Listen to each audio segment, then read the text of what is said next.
handgun stopping power. It's a hotly debated topic. It's been hotly debated since before I ventured out of my mother's womb and will likely continue to be hotly debated long after my body returns to the dust. Even so, that's what we're going to talk about today. Handgun stopping power. Specifically, a case study that, to my knowledge, is still the best open source, most comprehensive study on handgun stopping power. It's called An Alternate Look at Handgun Stopping Power by Greg Ellifritz. That's the topic du jour. With that, welcome to the podcast where we talk about this kind of subject matter, shooting, ballistics, the right way with God Almighty at the center, biblical, Judeo-Christian values, and real-world first-hand experience. On that, military, law enforcement, private security contracting, competition shooting, hunting since I was a boy, been a professional instructor for military, law enforcement, private security contracting, and some other stuff, bio bullet points in the show notes. Okay, with that, this study has been out since I believe 2011. It's not new. This is not a spoiler, right? You should have, if you're a student of this kind of genre, you should have come across this before. But if not, you can go to Buckeye Firearms. Yeah, I know it's Ohio and they eat cats. But other than that, it's Buckeye Firearms. It's a pretty cool site. If you want to go check it out, it's on there. It's free. It's open source intelligence. An alternate look at handgun stopping power by Greg Ellifritz. Now, I don't know Greg Ellifritz, except I'm aware of this study. And he says he tracked shootings over a 10-year period, over more than a 10-year period. So if we deduce that it came out in 2011, he probably stopped compiling his data a little bit before that to do the study. But let's just say right around the turn of this century, right, 2000 to 2011-ish time frame, to give you an idea of the common guns and ammunition types available. Now, he compiles this data and just simply what caliber it was, who was shot with it, what the results were. You should, because I'm not going to read his entire thesis and case study on here. That would be rather dry. Go read it, right? It's not like it's a long read. It's not like you're trying to read Atlas Shrugged, right? And although I'm going to point out some stuff in this study that is really not great as far as the study goes, it is, I'm not criticizing Mr. Ellifritz, it is the best, most comprehensive open source study on the matter that I've seen. If you think you can do better, then go do better.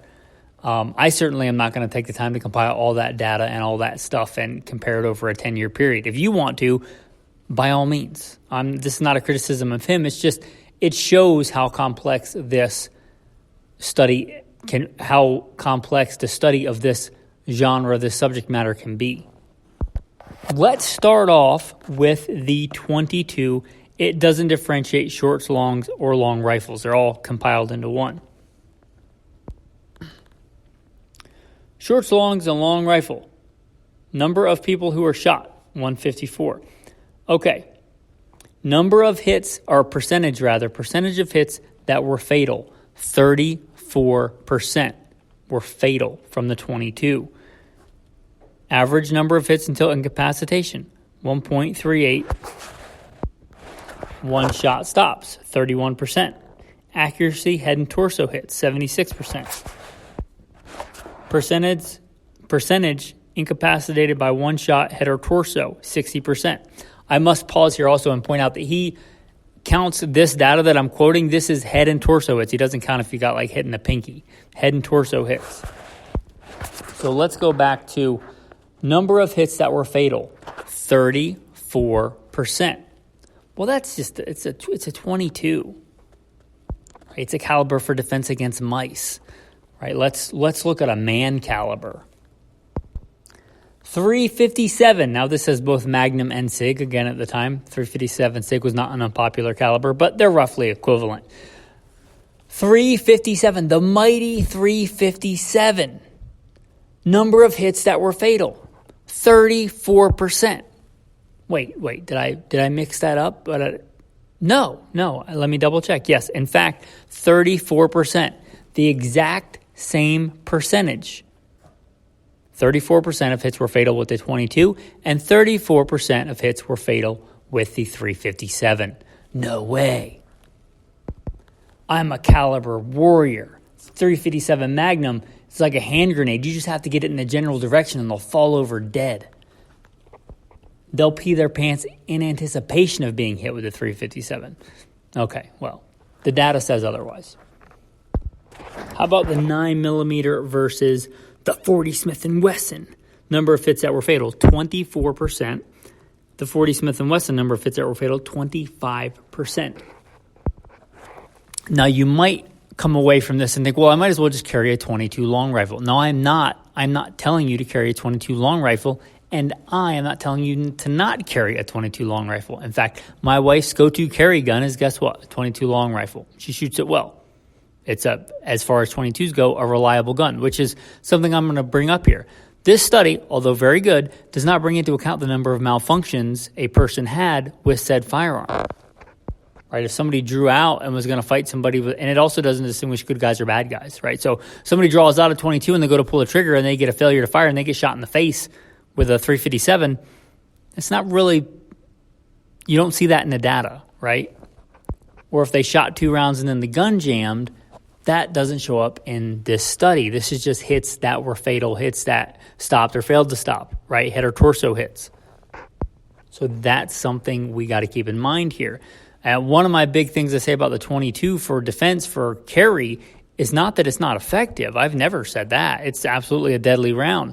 But it's that it's a rimfire, and in general, it's inherently less reliable because it's a rimfire and because you're dealing with a lot less centrifugal force pushing that slide back and forth. It's just not going to be as reliable. This study does not take into account reliability of firearm. So no, I'm not saying it's just as good as, but the data does show it's pretty deadly. Another hotly debated thing here, 380 auto or ACP and 38 special. People argue one's way better than the other one's this, one's that. 380, number of hits that were fatal, 29%. 38 special, number of hits that were fatal, 29%.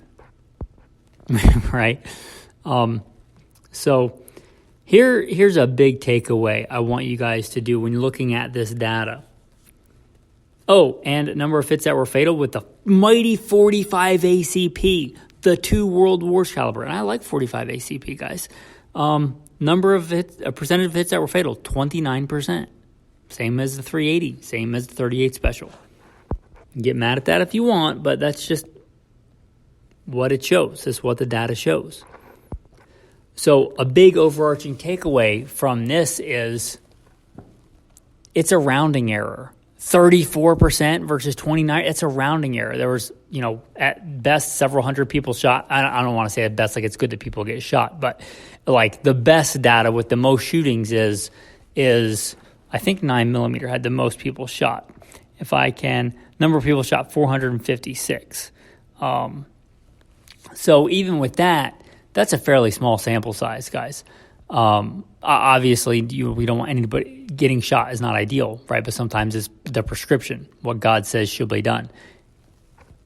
If a man sheds man's blood, by man his blood shall be shed. We don't rejoice in that, but we don't shy away from it either if we're a warrior, right? But what I'm saying here is it's a rounding error, guys, between .357 Magnum or 9mm, which everybody know, like caliber warriors will say, oh, it's just a 9mm or whatever. It's a rounding error, guys. All handguns are inherently not good at stopping threats. Right? We see all the handgun calibers, 380, 38 special, 357 Magnum, 9mm. They're all within a rounding error of each other pretty much. How can I show this pretty clearly? 44 Magnum is in here. Percentage of hits that were fatal, 26%, guys. 26%. That's less than the 380. Are we saying that, am I saying, or is this study, or is this author of this study saying that 380 is more effective than 44 Magnum? No, but 44 Magnum only had 24 people shot versus several hundred with other calibers. Again, it's a rounding error. If you nerd out over a couple percent in this, stop. It's a rounding error. All these handgun rounds are pretty much on par, and that's the big takeaway from the study. Stop arguing so much about caliber as far as this one's more effective or less effective than that one. One other thing I would like to point out, it doesn't take into account time between shots, right? So a snub-nose 38 is hard to shoot fast. It just is. It's got a long double-action trigger. It's got a short sight radius. It's glacial to try and shoot fast. Whereas a full-size 9mm, you can shoot really fast. So we're not shooting to kill anybody. We're shooting to stop their bad behavior from whatever they did to make me start shooting them till they're not doing that behavior anymore. If they die, that's on them, right? That's not my fault. That's their fault for doing the thing that made me shoot them in the first place. So going back to the time, if it takes much, much longer to shoot my second round into somebody with a 38 special, let's say I shot them once with a 38 special and they run away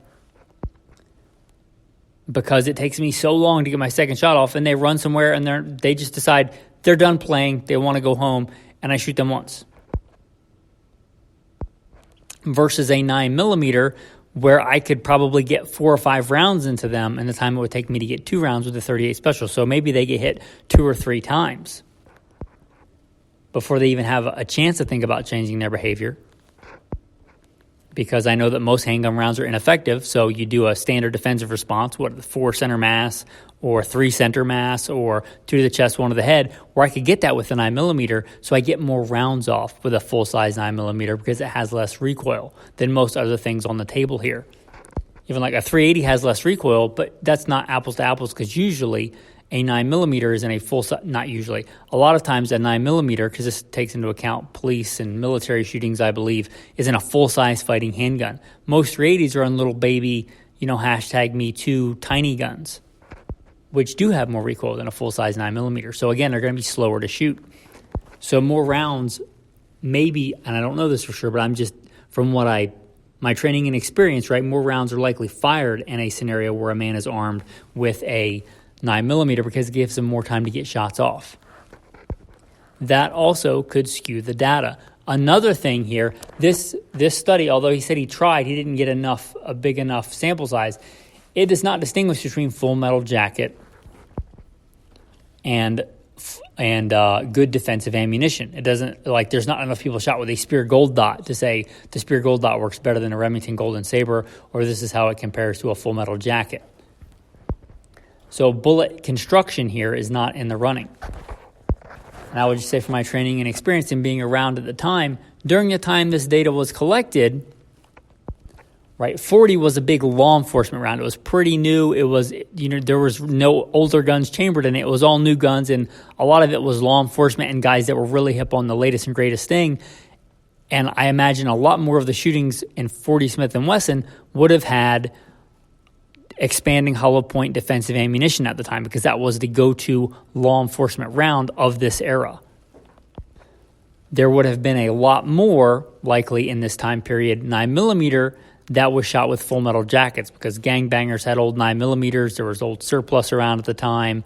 It was just cheaper, more readily available, and obviously military would have been using full metal jacket if there was a shooting along like a military base or something like that. So the data likely, there's likely in this time frame more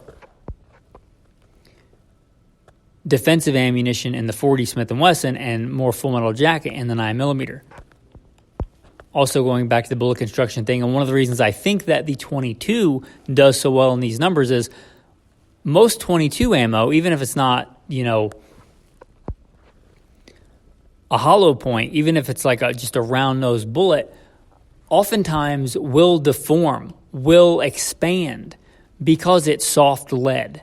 Even if you see some that are copper-coated, that's not like a full metal jacket. It's not a thick copper jacket. It's usually just a copper plating, which doesn't really affect the malleability of the lead, meaning a 22 round, once it enters a head or torso, is likely to deform because it's so soft. So even, just a regular 22 bullet will likely give some amount of deformation, whereas, a 45 ACP ball round, 45 ACP, that's a 230 gram full metal jacket, not to use too much slang, but a full metal jacket, 45 ACP, is likely not going to deform at all. These are things to keep in mind.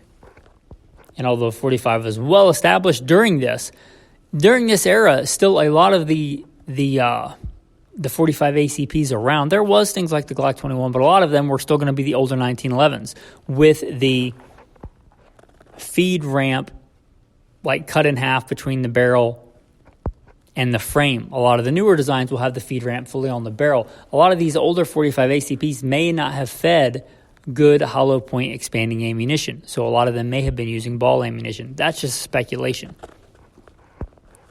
But these are things to consider that when you're looking at this study. But again, it's all a rounding error. And to show that, shotgun.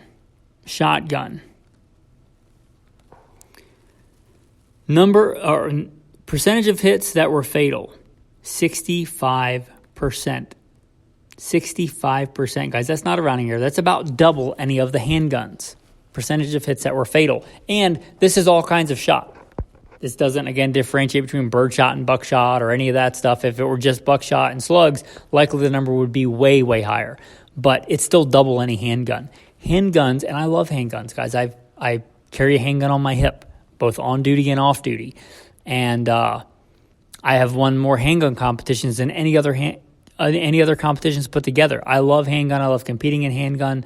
I love the handgun because it's so challenging, but it's not as effective a weapon. We carry handguns because they're convenient. We don't carry handguns. I don't care how awesome you think they are because they're great.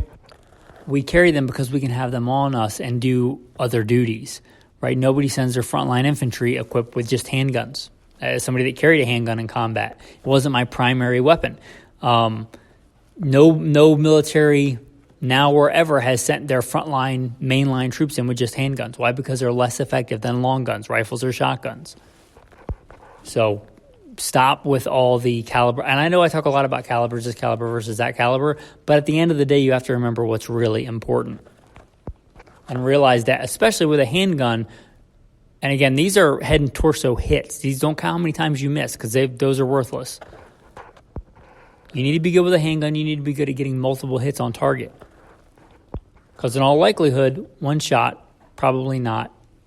Let's just say this, I would not count on it being enough. If it is, that's great.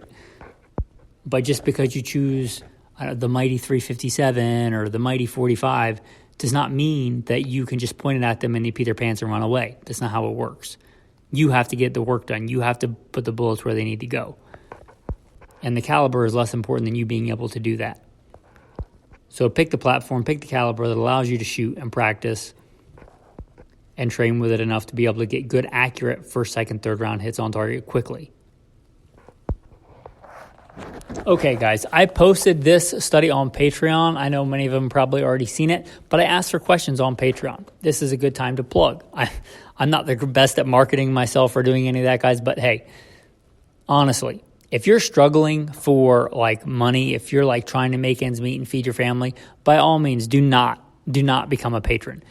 If you can spare $5 a month and you want some of the insider only content, you want to be part of a cool community, you want to be able to interact outside of the podcast itself and just passively listening, but you want to be an active participant. If you want to support,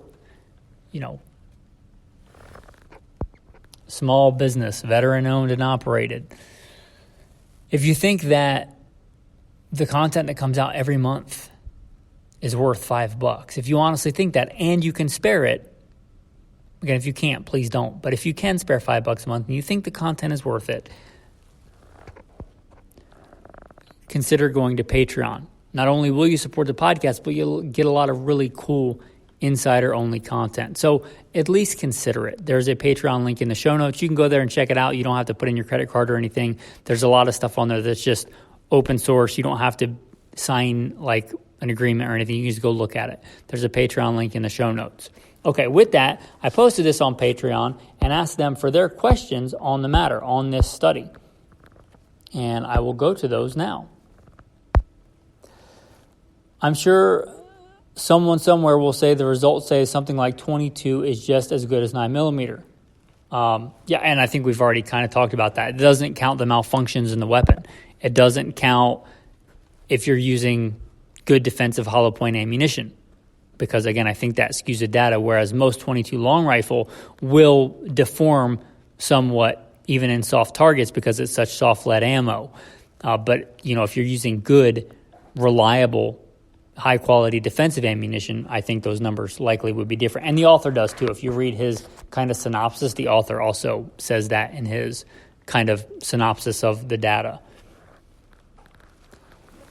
This says, was there any discussion regarding sober attackers versus drugged out? No. They don't differentiate that in here. Whether somebody was drunk or on some kind of, controlled substance, that's not in the data. That doesn't differentiate in there.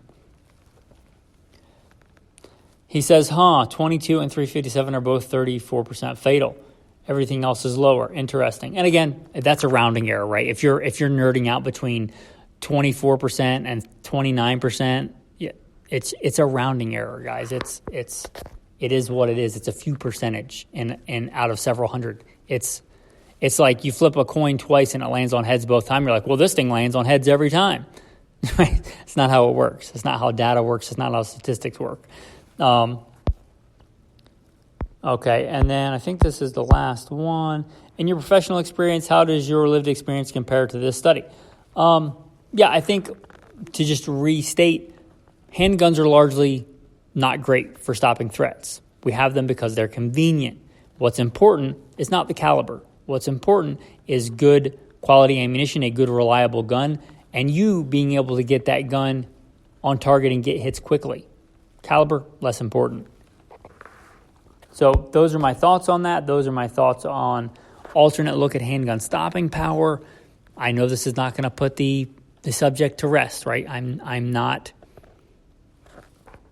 saying that this episode is the end-all be-all to handgun stopping power. But it is something you should think about and consider. If you're carrying a gun to, preserve life, then this is, this kind of stuff you should give some passing thought to. And you should definitely give some good thought to your platform that you carry and train with. Again, what matters is getting hits on target. So you get out there with a platform you can afford to shoot and train with and get hits on target with. That is reliable.